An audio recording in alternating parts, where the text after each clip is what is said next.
Qadrli tomoshabinlar, yoshlar o'rtasidagi boks bo'yicha O'zbekiston chempionati navbatdagi bellashuvlar bilan davom ettiramiz. 60 kg vazn toifasidagi Behruzjon Rahataliyev hamda Bobomurod Boymirzayev o'rtasidagi yarim final bellashuv birinchi raund o'z nihoyasiga yetdi. Xo'sh, bu yerda 3 ta hakam, demak, Behruzjon Rahataliyevning ustunligini e'tirof etdi birinchi raundga ko'ra va 3-2 hisobi qayd etilmoqda. Bobomurod Boymirzayevga esa 2 ta hakam ustunlik bergan. Takroriy vaziyatlarda ko'rishingiz mumkin bokschilarning harakatlarini. Darvoqe bu yerda do'stlar, o'ziga xos derbi yuzaga kelgan. Respublika Olimpiya va Paralimpiya sport turlariga tayyorlash markazi jamoasining 2 a'zosi, 2 tarbiyalanuvchisi o'rtasida final chiptasi o'ynalmoqda. Mazkur vazn toifasida Muhammad Rizo Ukimovning finaldagi raqibi nomiga aniqlik kiritib beradi mazkur qarama-qarshilik. Ikkinchi raund uchun tomonlar tayyor. Biz esa mana shu yerdan boshlab bu qarama-qarshilikni kuzatishni boshlaymiz. Yaxshi, bir vaqtning o'zida ikkalasi zarba yo'llashga harakat qilib ko'rmoqda. Jon ham, Bobomurod ham.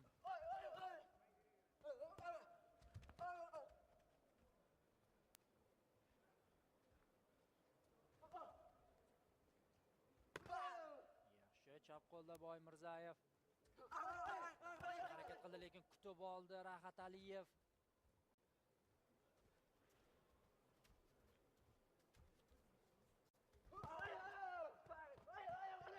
Boymirzayevning mana bu harakatlariga e'tibor qaratamiz. Kuchli va aniq tarzda zarbalar yo'lladi. To'g'ri, Rahataliyevda ham urinishlar bor, lekin Boymirzayevning urinishlari anchagina xavfli chiqmoqda. Birinchi raundni boy berib qo'yganligi uchun ham o'sha raundlarning ikkinchisida yaxshiroq harakat qilishni niyat qilgan bo'lsa ajab emas. Boymirzayev oldinga chiqdi yana bir marotaba. Yo'llar qidirmoqda raqibining himoyasini yorib o'tishga. Bobomurod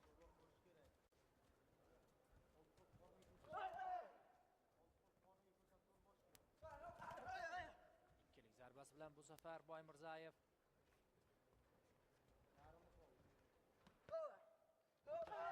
raqibining ikkilik zarbasidan kirib keldi. Yana ko'k burchakdagi bokschi seriyada davom etyapti. Boymirzayev, Rahataliyev to'g'ri kutib olishga harakat qilyapti. Aniq zarbalar ham yo'llab turibdi. Vaqt Boymirzayevda ustunlik ortib ketyapti. Ikkinchi raundni boy berib qo'yish emas bunda. Bunday aniq harakatlar ham bor albatta qizil burchakdagi bokschi tomonidan. To'g'ridan zarba o'tkazib yubordi yana bir marotaba Rahataliyev. Ehtiyot bo'lish kerak Behruzjon. Qo'l bu safar yon tomondan kutib oldi.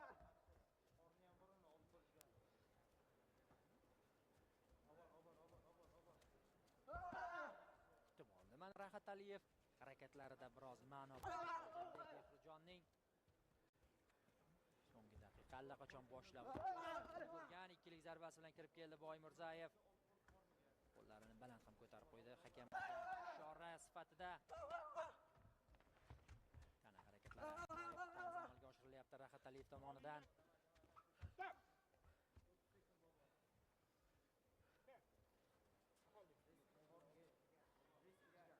Hakamga ishora qilgan bu yerda Behruzjon Rahataliyev ekipirovkalarni nazorat qilib olish kerak, ya'ni tartibga keltirib olish kerak. Bu yerda 20 soniya ikkilik zarbasi Rahataliyevdan ushamadi.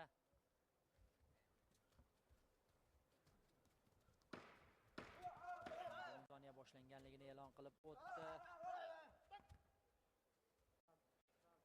Hakamning ogohlantirishi bilan ikkinchi raund o'z nihoyasiga yetadigan ko'rinadi. Shunday ham bo'ldi. So'nggi marotaba oldinga chiqishga urinib ko'rdi Behruzjon ham Bobomurod ham, lekin vaqt tugab bo'lgan edi bu yerda. Xo'sh. Ikkinchi raund hakamlar qaroriga ko'ra Behruzjon Rahataliyev yana 3-2 hisobida g'alabani qayd etmoqda.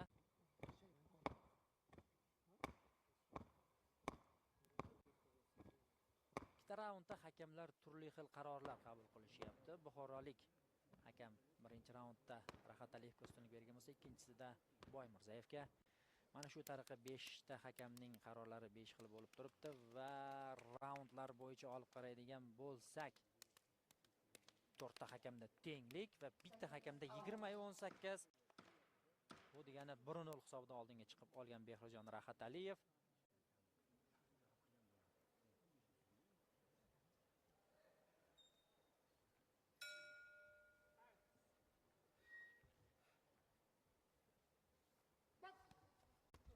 Uchinchi raund hal qiluvchisi bo'ladi. Albatta, kichik bo'lsa ham ustunlik bor bu yerda Rahat Aliyev tomonidan, lekin Bobmurod Boymirzayevda faollik oshib ketgan. G'alabani qo'lga kiritib ketish ham hech gap emas. Harakat qilsa bo'ladi albatta. Lekin himoyada Rahat Aliyev aniq ishlayapti. Garchi ringga yiqilib tushgan bo'lsa ham hozir juda yiqilib tushganicha ham yo'q-u.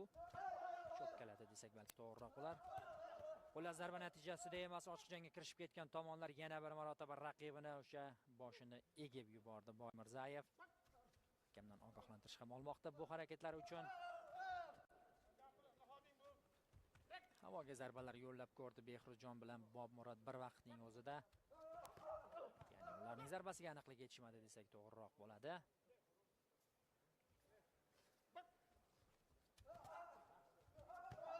Yaxshi chap qo'l yon tomonlama kutib oldi bu yerda Behruzjon.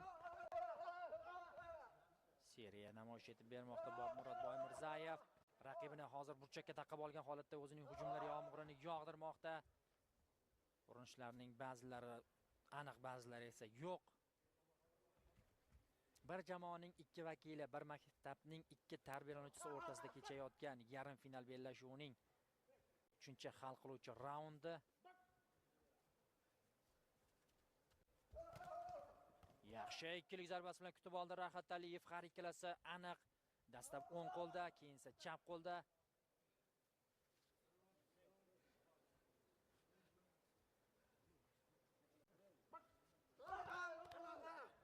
Ochiq jangga kirishib ketishga harakat qilishyapti Boymirzayev ham Rahat Aliyev ham, lekin bu yerda qizil burchakdagi bokschining o'sha tana harakatlari, himoyaviy o'sha urinishlari kesib qo'yapti bu urinishlarni, bu harakatlarni.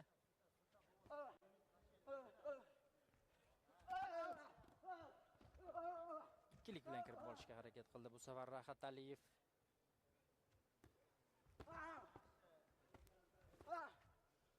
O'ng qo'lda Boymirzayev.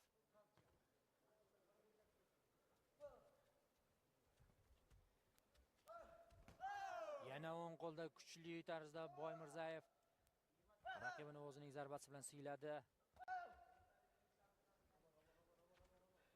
Behruzjon Rahat Aliyev ring bo'ylab harakatlarni davom ettiryapti. Ikkilik zarbasi chap qo'lda tanaga, o'ng qo'lda boshga. Behruzjon Bobmurod Boymirzayev. So'nggi soniyalar. O'ng qo'lda boshning orqasiga zarba yo'llab yubordi Rahat Aliyev bu yerda va mana shu tariqa davom etgan 3-raund ham o'z nihoyasiga yetdi. Hakamlarning qarori 2 raundga ko'ra bu yerda qizil burchakdagi bokschining qo'li biroz bo'lsa ham balandroq ko'tarilib turgan edi.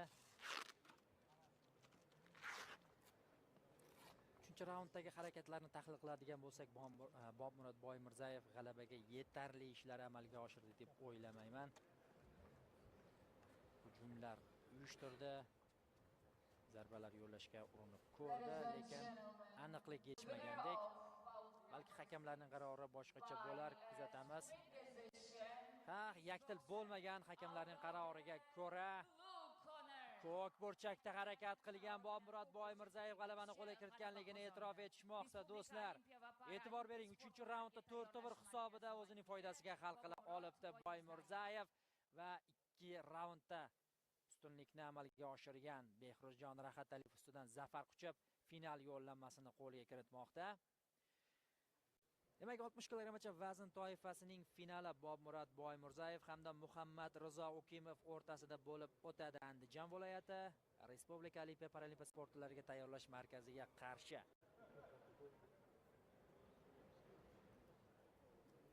Bizda esa 65 kilogrammgacha vazn toifasidagi yarim finalning birinchi bellashuvi.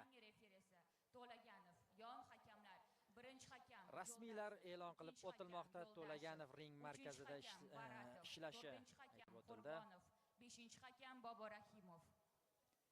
Ana endi ringga taklif etiladi 65 kilogrammgacha vazn toifasidagi yarim final ishtirokchilari.